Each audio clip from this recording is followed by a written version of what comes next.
అందరికీ నమస్తే. నేను సైదయ్య మామిడి ఎస్ మైక్ ఛానల్.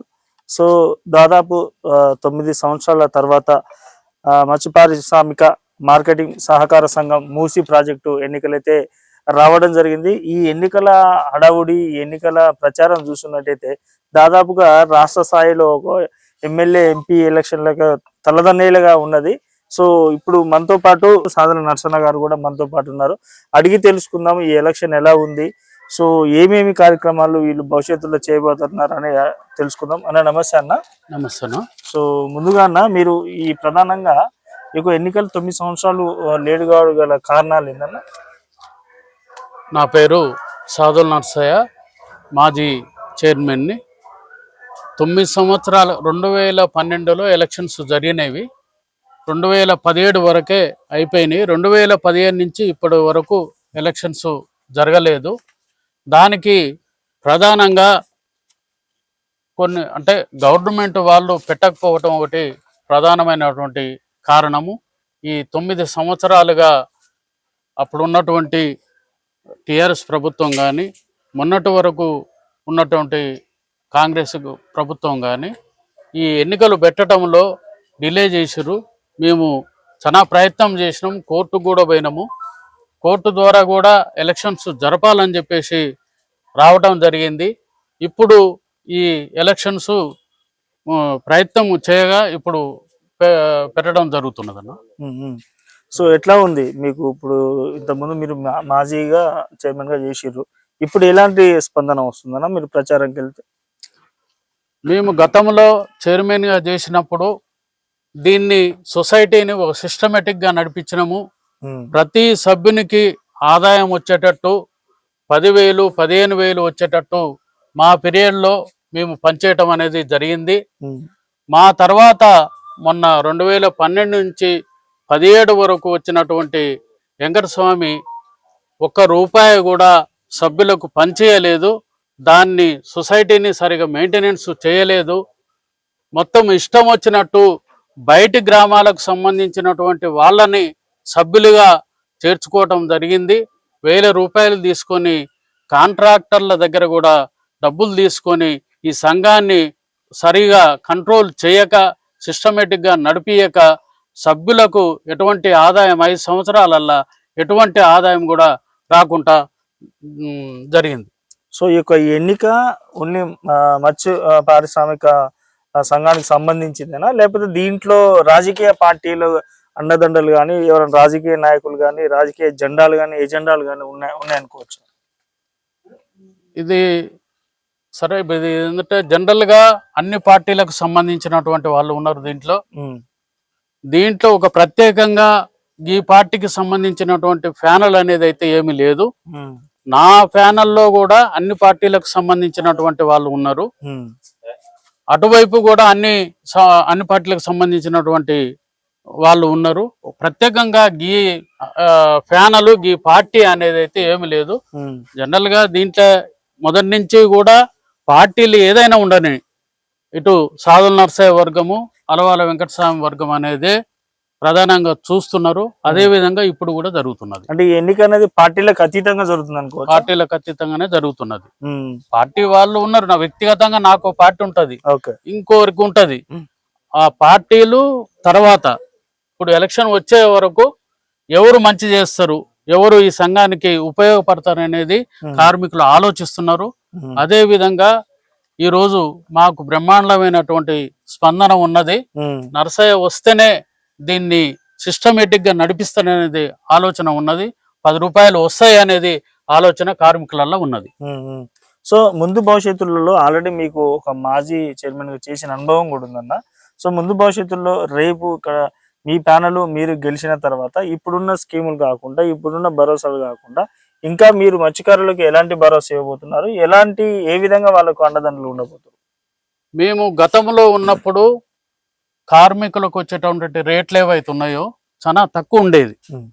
₹15, ₹20 అట్లా ఉండేది. మేము వచ్చిన తర్వాతనే దాన్ని రేట్లు పెంచడం అనేది జరిగింది. ఇప్పుడు కూడా ఒక 10 సంవత్సరాలుగా ఇప్పుడు గురకలు పడుతున్నారు. ₹20కు తీసుకుపోతున్నారు. ₹30 ఉన్న రేటుని తగ్గించి ₹20కే తీసుకుపోతున్నారు. మేము వచ్చిన తర్వాత వాటి రేటు ఖచ్చితంగా పెంచుతాము. కార్మికులకు ఎక్కువ రేటు వచ్చేటట్టు మేము చేస్తాము. అదే విధంగా గవర్నమెంట్ నుంచి వస్తున్నటువంటి స్కీమ్స్ ఏవైతే ఉన్నాయో, గవర్నమెంట్ నుంచి వస్తున్నటువంటి పథకాలు ఏవైతే ఉన్నాయో వాటిని తప్పకుండా కార్మికులకు చేరేటట్టు మేము ప్రయత్నం చేస్తాము, చేపిస్తామని చెప్పేసి తెలియజేస్తున్నాం. సో ఈ సందర్భంగా రేపు మీరు కానీ మీ ప్యానల్ కానీ గెలిచిన తర్వాత ఇప్పుడు మీ మీద పోటీ చేసిన వాళ్ళు ఒకవేళ ఓటమి చెంది ఉంటారు కదా, సో అప్పుడు మీ యొక్క వాళ్ళకి సంబంధించి ఏమైనా సలహాలు సూచనలు ఇస్తే మీరు స్వీకరించే సిద్ధంగా ఉన్నారా? అన్న, మేము ఈ ఎలక్షన్ వరకే మా మధ్యలో పోటీ. సూపర్. సరే, ఇక్కడ ఉన్నటువంటి కార్మికులు కానీ మేము కానీ ఎలక్షన్ లో ఉన్నంత వరకే అది వర్గంగా నడుస్తుంది. ఎలక్షన్ అయిన తర్వాత అందరూ కూర్చొని నిర్ణయం చేసుకుంటాము. ఒకవేళ మేము ఓడిపోయినా వాళ్ళు ఓడిపోయినా తప్పనిసరిగా వాళ్ళ సలహాలు తీసుకుంటాము. మంచి సలహాలు అయితే స్వీకరిస్తాము. దాన్ని ఈ సొసైటీని మంచి మార్గంలో నడిపేయడానికి ప్రయత్నం చేస్తాం. సో ఇప్పుడున్నే కాకుండా ఇంకా భవిష్యత్తులో సభ్యులకు ఎలాంటి పథకాలు, ఎలాంటి భరోసాలు, అంటే మీకంటూ ఒక డ్రీమ్ ఉంటుంది, ఇలాంటి పథకాలు సభ్యులకు కానీ డైరెక్టర్లకు కానీ పెడితే చాలా బాగుంటది, ఇలాంటి పథకం కావాలి, ఇలాంటి స్కీమ్ కావాలి, గవర్నమెంట్ నుంచి ఇలాంటి ఒక స్కీమ్ అనేది, ఒక ఆసర అనేది వస్తే చాలా బాగుంటది మత్స్య కార్మికులని, అలాంటివి ఏమైనా ఉన్నాయన్నా మీకు? ఈరోజు గవర్నమెంట్ ఉచిత చేప పిల్లలు పోస్తున్నారు. మా ఉద్దేశం ఏందనంటే అవి ఎప్పుడు అక్టోబర్ నవంబర్లో వస్తున్నాయి చేప పిల్లలు. అవి అప్పుడు పోయటం వల్ల పెరగటము తగ్గిపోతున్నది.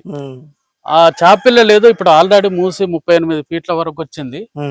జూను జూలైలనే చేప పిల్లలు ఇస్తే మాకు అవి క్వాలిటీ ఉంటాయి, ఎక్కువ సైజ్ వస్తుంది, కార్మికులకు ఎక్కువ ఉపయోగపడేటట్టు, ఆదాయం వచ్చేటట్టు ఉంటదన్న.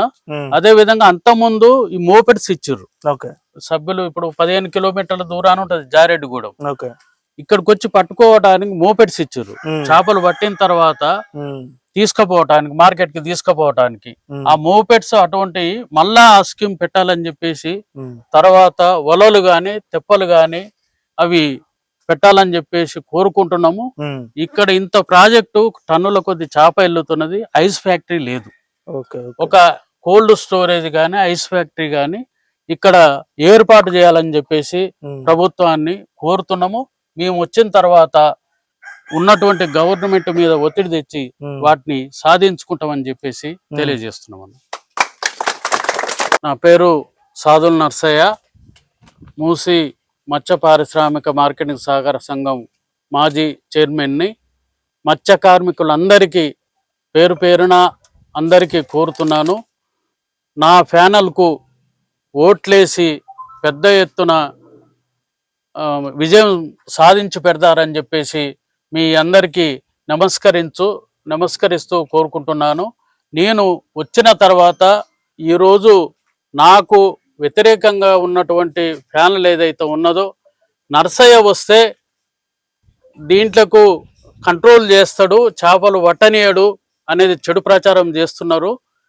ఈరోజు ఈ సిస్టమ్ ఏదైతే కొనసాగుతున్నదో దాన్నే భవిష్యత్తులో కొనసాగిస్తానని చెప్పేసి తెలియజేస్తున్నాను. 365 రోజులు చేపలు పట్టుకునే విధంగా ఏర్పాటు చేస్తానని చెప్పేసి ఆ చెడు ప్రచారాన్ని నమ్మొద్దని చెప్పేసి మీ అందరికీ మరొకసారి తెలియజేస్తున్నాను. ఈరోజు ఈ సంఘ పరిధిలోని గ్రామాలకు కాకుండా బయటి గ్రామాల వాళ్ళని ఇవాళ సభ్యులుగా వెంకటస్వామి పెట్టడం జరిగింది. బయట గ్రామాల ఉన్నటువంటి బయట వాళ్ళని తొలగించబడి వస్తుందని తెలిపేసి కోరుతున్నాను. దాని మీద కూడా మేము కోర్టుకు పోవటం జరిగింది. ఈ గ్రామాల్లో ఉన్నటువంటి వాళ్ళని కాకుండా బయట గ్రామాల వాళ్ళని పెట్టడం కూడా జరిగింది, కోర్టుకు పోవడం జరిగింది. దాని విషయంలో కూడా భవిష్యత్తులో కూడా మేము కొట్లాడతామని చెప్పేసి తెలియజేస్తున్నాము. ఇక్కడ ఉన్నటువంటి వాళ్ళను పెట్టడం అనేది ఒకటి ప్రచారం చేస్తున్నారు, అది నమ్మొద్దని చెప్పేసి ఈ గ్రామాలకు సంబంధించినటువంటి వాళ్ళని తప్పకుండా ఈ సొసైటీలో భవిష్యత్తులో కొత్తగా చేర్చేది ఉంటే చేర్పిస్తామని చెప్పేసి నా ప్యానల్కు అత్యధిక మెజార్టీ ఓట్లు వేసి గెలిపిస్తారని చెప్పేసి తెలియజేస్తున్నాం.